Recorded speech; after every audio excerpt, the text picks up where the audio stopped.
Estamos recibiendo a Jason Main, graduado nuestro. Y para empezar me gustaría que viajara un poco en la imaginación del tiempo al año 2011, cuando le dieron su diploma, y que nos contara brevemente qué pasó en todo ese tiempo. El viaje en el tiempo es muy fuerte, primero porque hay que recordar. Y después que pasaron bastantes años, ¿no? Del 2011 hasta ahora. Sí recuerdo que terminé la carrera con un final de una materia de Damián Fernández Pedemonte y que estaba tan nervioso que no sabía si avisarle a la gente que iba a terminar o no por las dudas. Digo, mirá, si no apruebo y la gente viene, salir y decir, che, al final no. Por suerte lo comuniqué, vinieron, aprobé. Y ahí comenzó la adultez, de alguna manera, ¿no? Como otra etapa de la vida donde uno ya es licenciado, te recibiste, terminaste, ¿no? Y te enfocas más en el trabajo.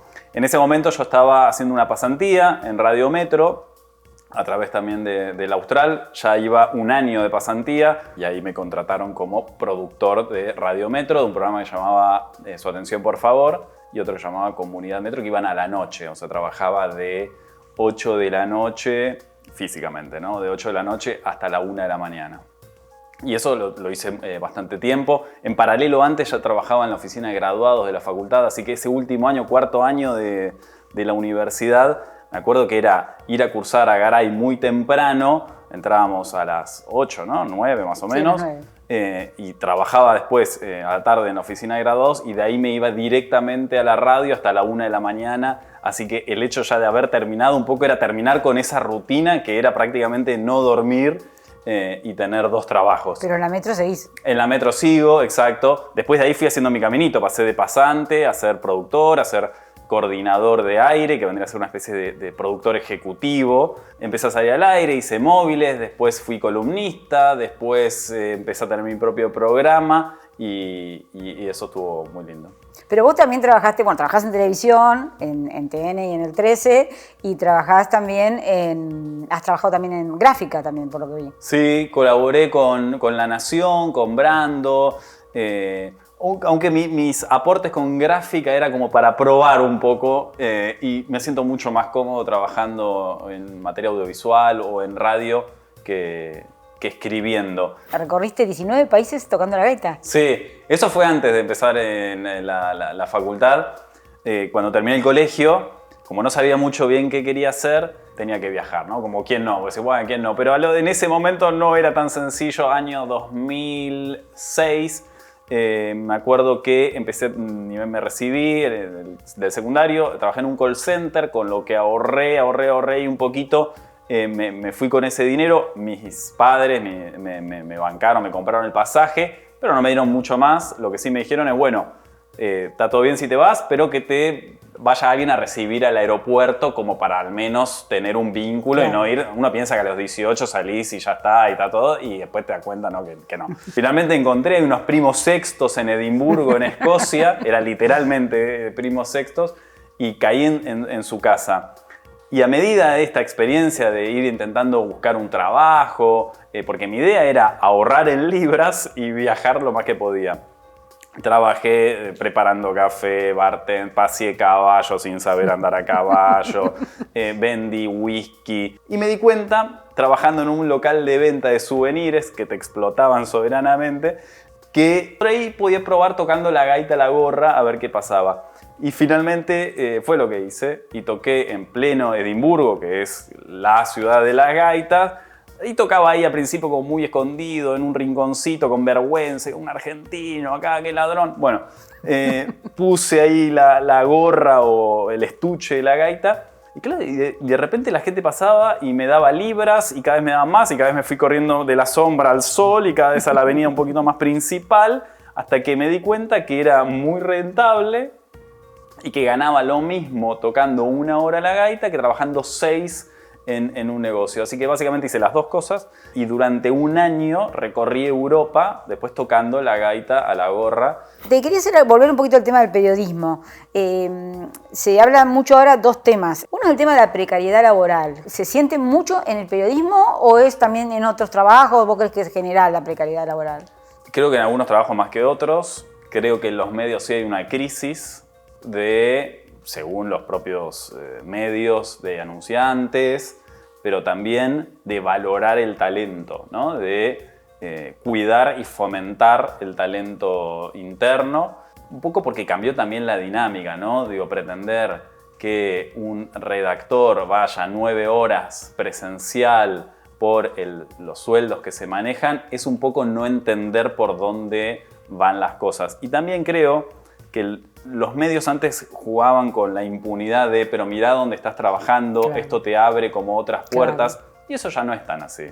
Digo, es un trabajo, obviamente, y está buenísimo, y a los que nos encanta hacerlo, lo disfrutamos, pero no deja de ser un trabajo, digo. Con esto de pero mirá dónde estás, sí, pero mirá dónde estás, yo con eso no pago el alquiler, digo. Entonces empieza ahí como una dinámica medio rara que creo que en un corto plazo va a haber que redefinir un poco las formas de trabajo. Hoy una persona que colabora externamente con un diario lo hace casi que de hobby, porque se paga tan poco la colaboración que una persona para vivir de eso tiene que colaborar prácticamente con muchos medios y hacer demasiadas notas, lo cual es muy improbable que lo haga. Entonces tiene otro trabajo. Como tiene otro trabajo, no le importa que le paguen poco por la colaboración porque lo hace de hobby. Pero entonces hace como una rueda que es imposible de romper porque el medio dice, bueno, si yo tengo otro que lo hace casi gratis, claro, y que tiene otro trabajo. Me dice, bueno, yo lo hago en realidad en mis tiempos libres porque estudié la maestría de no sé qué. Y eso, de alguna manera, creo que va deteriorando el recurso humano de los medios. Y bueno, vos tenés también un podcast que se tildó, porque vi, sí, que me mandaste... Bueno, yo el podcast ya lo había escuchado, a mí me interesa mucho el tema tecnológico, y vi que estudiaste en el ITBA, tenés un certificado de sostenibilidad y tecnología, ¿no? Sí, en el último tiempo me especialicé en sostenibilidad, digamos, en lo ambiental, y también en tecnología aplicado a lo ambiental, o sea, en lo necesario que es la tecnología para optimizar los recursos que ya tenemos. De alguna manera, ya que hablamos de sistemas productivos, digo, el que tenemos a escala global, así como está, no funciona. O sea, ya los científicos nos dicen que hay que replantearnos las formas de producción, de consumo también, y ahí me parece que la tecnología tiene un rol clave, sobre todo la innovación, para optimizar y utilizar mejor los recursos, reduciéndolos, pero también justamente hilando más fino en qué cosas se pueden hacer mejor. Hice una certificación avanzada, tengo un podcast, es cierto. En el podcast hablamos más, que se llama Se Tildó. Se Tildó se llama así. Sí.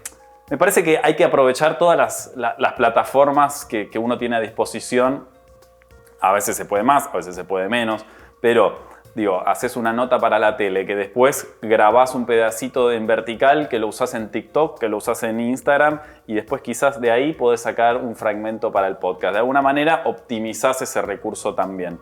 En el podcast en particular, lo que a mí me interesa es meterme en debates tecnológicos. Sí, porque yo veo que invitás a personas que saben mucho de un tema, ¿no? Exacto, y es como muy de nicho. Lo hago básicamente para saciar una curiosidad personal, digo, no es que busca la masividad ni nada. De hecho, lo hago yo, todo, absolutamente todo, de onda. Y me conseguí un canal, un estudio dentro del canal, donde se coparon y me dejan grabar y demás. Comparado con la época que vos estudiaste en la universidad, ¿qué herramientas nuevas desde el punto de vista educativo serían necesarias para trabajar en creación de contenidos?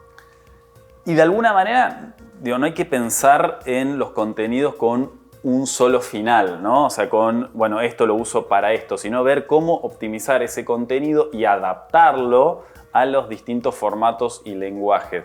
Hoy, digo, las herramientas tecnológicas nos permiten poder hacer en un teléfono, por ejemplo, un montón de cosas que antes necesitabas. Una computadora, una cámara, un micrófono, y hoy todo eso lo podemos resolver en un aparato mucho más chico. Bueno, ¿cómo optimizar eso, ¿no? ¿Cómo utilizar mejor los recursos ya disponibles? Muchos son gratuitos. Sí me parece igual importante para quienes estén estudiando aprovechar estos canales como una especie de currículum, ¿no? Aprovechar las redes sociales para mostrar la impronta, mis intereses, mi trabajo, así como antes, mientras que cursaba, yo tenía un programa de radio, una radio online, y era una forma de ir practicando.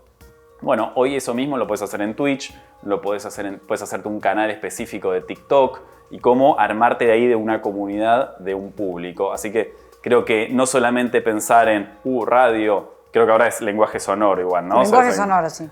O la televisión, sino más en creación de contenido en general también, ¿no? Está bien. Bueno, y yo te había pedido hablando antes de la entrevista, alguna anécdota que recordaras de tu época de estudiante en la facultad.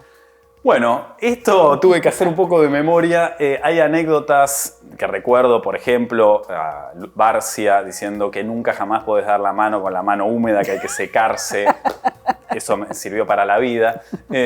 También algún compañero, que no vamos a mencionar, que se quedó a dormir. Esto quizás no era del todo legal, pero que durmió en el estudio de radio. No me saquen el título después de contar esto. Eso me acuerdo. Me acuerdo cuando hicimos el lip sync también, que había que ir cantando, que en ese momento estaba de moda, lo ves hoy, te da medio cringe. ¿Qué más? Bueno, y estar estudiando ahí en el bar de arriba, ¿no? Con ser tantos chicos, tantos compañeros, algunos que venían de otros países. Pero sobre todo también me acuerdo con mucho cariño las clases de Gerardo López Alonso, sus anécdotas de haber pasado con un cuchillo en un aeropuerto, sus recortes de diario, en una especie de guía que armaba especialmente. Eso lo recuerdo con mucho cariño. Y también tus exámenes, Patricia, que siempre era... Ahora, no me acuerdo cómo era la palabra específica, pero que había que escribir los números con letras... No, los números ordinales. Exacto, ahí te ponían unos números que eran tremendos. Pero siempre con mucho cariño. Bueno, Jason, te queremos agradecer un montón tu presencia. Sé que tenés millones de cosas y es un gusto y un orgullo y una alegría tenerte. Gracias. Gracias por la invitación. Siempre todos mis recuerdos de mi paso por la Austral, del cariño, de que me dieron una beca sin prácticamente conocerme también. Así que siempre recuerdo con mucho cariño a la Facultad de Comunicación. Muchas gracias.